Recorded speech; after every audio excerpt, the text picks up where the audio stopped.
అందరికీ నమస్కారం. ఒక లిటరరీ ఫెస్టివల్‌లో ఆర్ట్ అండ్ ఇట్స్ రెసిలియన్స్ అనే ఒక విషయం మీద నేను చేసిన ప్రసంగం, ఒక సంవాదం.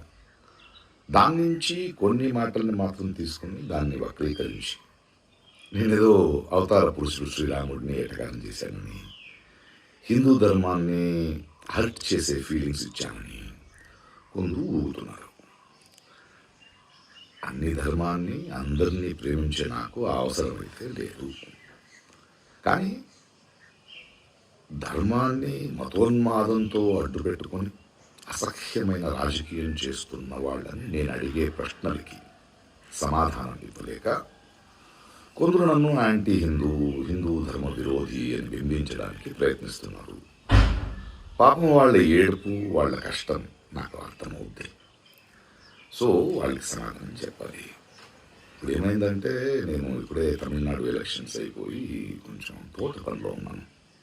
వర్షాకాలం వస్తుంది, ఎండాకాలం ఎండ్ అవుతుంది, చెట్లు మొక్కలతో మాట్లాడుకోవాలి. సో ఆ పనిలో ఉన్నాను. త్వరలో వస్తాను.